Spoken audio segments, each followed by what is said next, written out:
Hi, I'm Manu Katché. I like to spend some time explaining how I construct grooves based around the cymbals, and this is my regular setup. Okay, this is A splash 8 inches.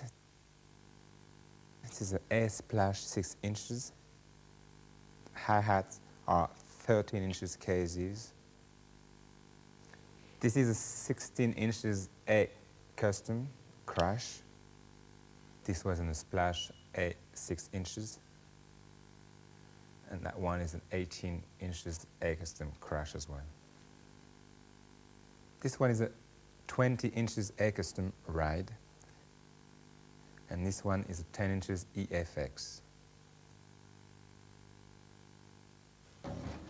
So I wish to explain to you exactly why do I use this setup of cymbals and especially splashes, because I'm using them very, very often and I like them. So I got to use splashes because it leaves the liberty, for me, to play around a bit more than just using crashes and having a long sound holding for a while, and then I can't hear what I'm doing afterwards. So it's great using splashes for that purpose.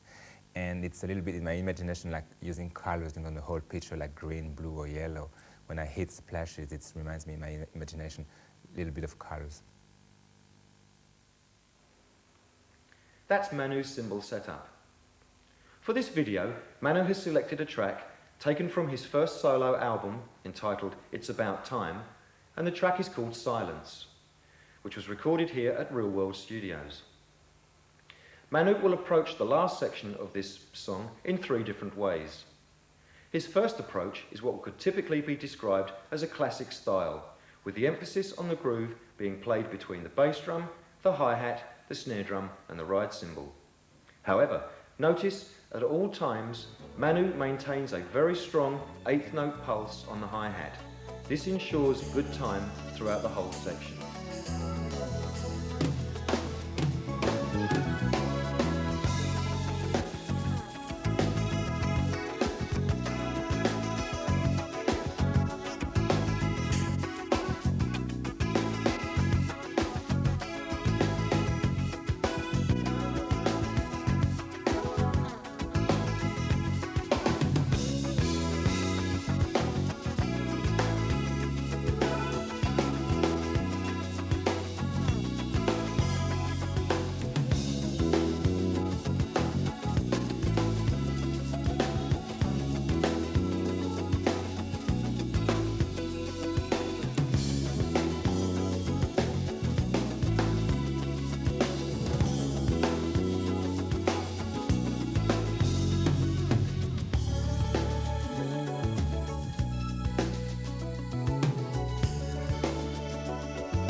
On this second approach, notice how Manu is more expansive with his use of the drum kit. A point to notice is how that he emphasises the beat on the crash cymbals, whilst playing accents between the splashes and the toms. Listen also for how Manu produces 2 distinct musical tones just from the ride cymbal, by playing between the bell and the taper of the cymbal.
this third version of silence, notice how Manu incorporates the whole of his drum set to create a full sound.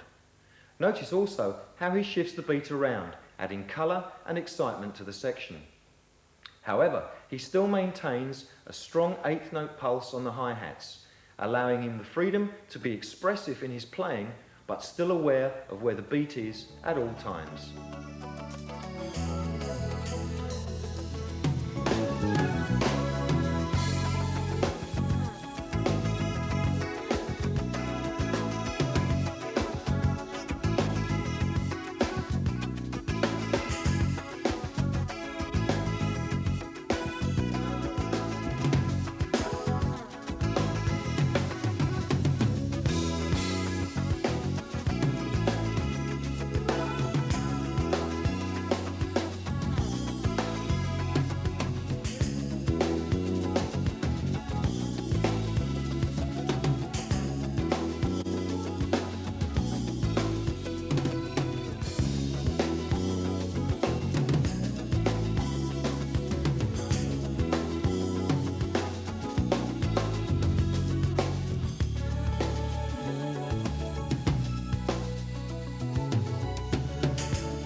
Before we continue with the video, there's just a few things I would like to say about care of cymbals.